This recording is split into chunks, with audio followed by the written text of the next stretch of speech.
Nobel পুরস্কার মানুষ বলে একটা যুদ্ধ প্রস্তুতিত বাংলাদেশকে যেতে হবে। যুদ্ধটা কার বিরুদ্ধে, শত্রুকে, তিনি এগুলো কোনো ব্যাখ্যা তিনি দাঁড় করেননি।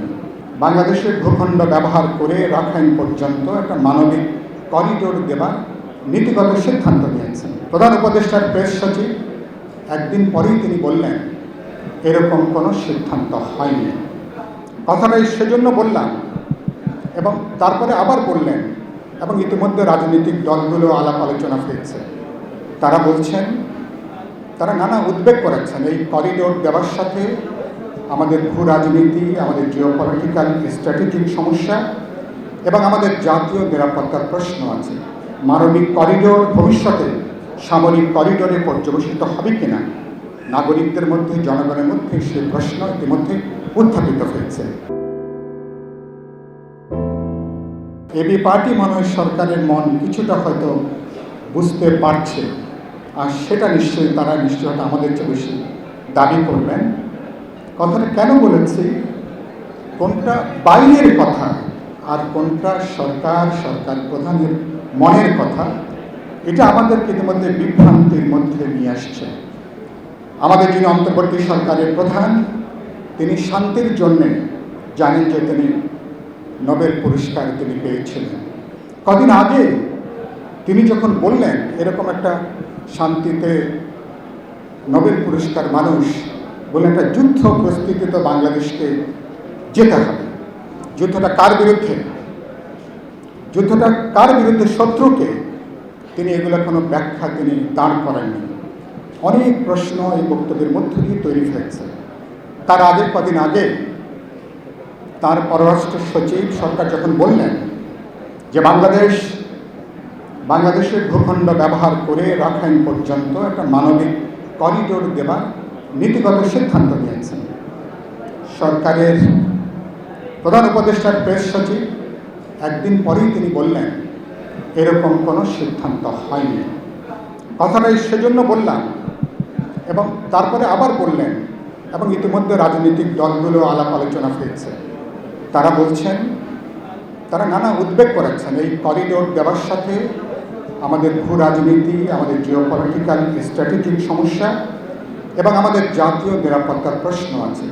মানবিক করিডোর ভবিষ্যতে সামরিক করিডোরে পর্যবেসিত হবে কিনা, নাগরিকদের মধ্যে, জনগণের মধ্যে সেই প্রশ্ন ইতিমধ্যে উত্থাপিত হয়েছে। সে কারণের জন্য সরকারকে বলতে চাই, প্রধান উপদেষ্টা তিনি রাজনীতিক নন। রাজনীতিকদের মতন ঘুরিয়ে ফিরিয়ে কথা বলতে তিনি পছন্দ করেন না। সেজন্য আমরা চাইব তিনি পরিষ্কার কথা বলবেন, মনের কথা খুলে বলবেন। ঢাকার একটা পুরনো সিনেমা, গোলাপি যখন কোনো কথাই বলছে না, গোলাপিকে বলছে, গোলাপি মনের কথাটা খুলে কও, মনের মধ্যে কি কথা আছে কথাটা খুলে কও। সরকার উচিত হবে, বিচারের যে কাজ শুরু হয়েছে, বিচারটা দৃশ্যমানভাবে কোন পর্যায় পর্যন্ত এগোতে চান পরিষ্কার করে ঝেড়ে কাশেন, পরিষ্কার করে কথা বলেন। সংস্কারে শুরু হয়েছে, প্রত্যেকে আমরা সংস্কারের পক্ষে। কোন পর্যায়ে কখন সংস্কারের যে বিশাল ডালিটা খুলেছেন, কখন কীভাবে এটা বন্ধ করবেন, ন্যূনতম সমঝোতা ঐক্যমতের জায়গাটা কীভাবে তৈরি করব, আর নির্বাচনের প্রশ্ন। তাহলে প্রত্যেকে আমরা বিচার, সংস্কার এবং নির্বাচন প্রত্যেকে গুরুত্বপূর্ণ। রাজনৈতিক দলগুলো সে ব্যাপারে আমরা প্রতিজ্ঞাবদ্ধ। সেজন্য সরকারকে বলবো, রাজনৈতিক দলগুলোর সাথে অপ্রয়োজনীয় দূরত্ব তৈরি করবেন না, বিরোধের জায়গাটা তৈরি করবেন না। সামগ্রিক যে পরিস্থিতি, সরকার উচিত হবে রাজনৈতিক দলগুলোর মধ্যে আলাপ আলোচনা তৈরি করা, বোঝাপড়ার জায়গাটা তৈরি করা, রাজনৈতিক দলগুলোকে প্রতিপক্ষ না বানিয়ে বিচার এবং সংস্কার এবং 16 বছর ধরে মানুষ যে নির্বাচনের যে অপেক্ষা করছে, সেই নির্বাচনের ব্যাপারে সুনির্দিষ্টভাবে কথা বলবেন এবং মানুষকে আশ্বস্ত করবেন। তাহলে নানা মুখে আমাদের যে চ্যালেঞ্জ, আমরা জাতি হিসাবে আমাদের নানা বৈচিত্র্যের মধ্যে, পার্থক্যের মধ্যে ঐক্যটা ধরে রেখে এই যাত্রাকে আমরা এগিয়ে নেব, বাংলাদেশের গণতান্ত্রিক অভিযাত্রার দিকে আমরা নিয়ে যেতে পারব। এবি পার্টি সেই অভিযাত্রায় তারা নিশ্চয়ই সরকারের মনের কথা আমাদেরকে আরও মাঝে মধ্যে তারা শেয়ার করবেন, খুলে বলবেন। এবি পার্টিকে আরেকবার শুভেচ্ছা, ধন্যবাদ, ভালোবাসা জানিয়ে আমি আমার বক্তব্য এখানে শেষ করি। সবাইকে আন্তরিক মোবারকবাদ, সবাইকে ধন্যবাদ।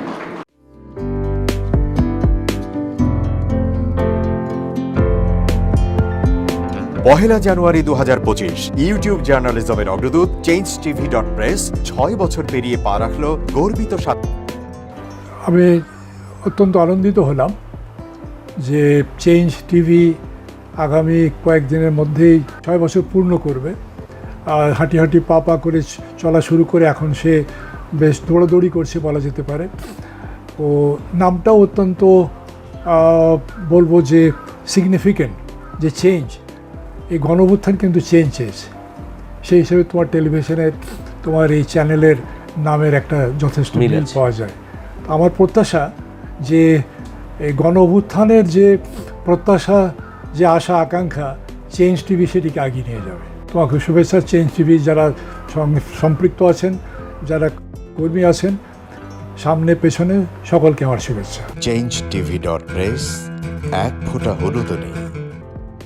Online TV channel change TV 6 বছর ধরে ওনারা কাজ করে যাচ্ছেন। ইতিমধ্যে জনগণের হৃদয়ে স্থান করে নিয়েছেন। প্রায় 22 লাখ সাবস্ক্রাইবার আছে। আর যে কোনো অনুষ্ঠান 10 লাখের মতো মানুষ এটা প্রতিদিন মানুষ দেখে থাকে। আমিও এই চ্যানেল নিয়মিত দেখি।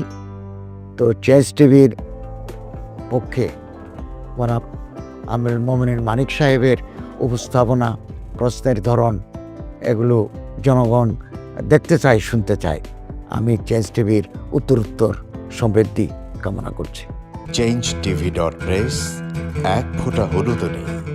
চেঞ্জ টিভি, তো আমি তাদেরকে আমার অসংখ্য শুভেচ্ছা জানাচ্ছি, কারণ তারা যে ভূমিকা রেখেছে এই সময়, একটা কঠিন সময় ছিল, সেটাতে যেমন ভূমিকা রেখেছে, এমনকি 5ই আগস্টের পরে নতুন বাংলাদেশেও তারা তাদের সেই তীক্ষ্ণ একটা সমালোচনামূলক এবং যেটাকে আমি গঠনমূলক বলব সেরকম একটা ভূমিকা রাখছেন। তো সেক্ষেত্রে আমরা মনে করি যে এই ভূমিকা আমাদের দরকার, আমরা চাই এটা থাকুক এবং আরও যেন সমৃদ্ধ হয়। নতুন বাংলাদেশ নির্মাণে আমরা চাই যে চেঞ্জ টিভি যে সমালোচনাগুলো করছে বা যেগুলো আমরা তুলে ধরছেন, সেটা এমন করে করবেন যেন আমরা সেখান থেকে শিখতে পারি এবং সবাই মিলে যেন আমরা নতুন বাংলাদেশকে সত্যিকার অর্থে বৈষম্য বিহীন একটা সমাজ গড়ে তুলতে পারি,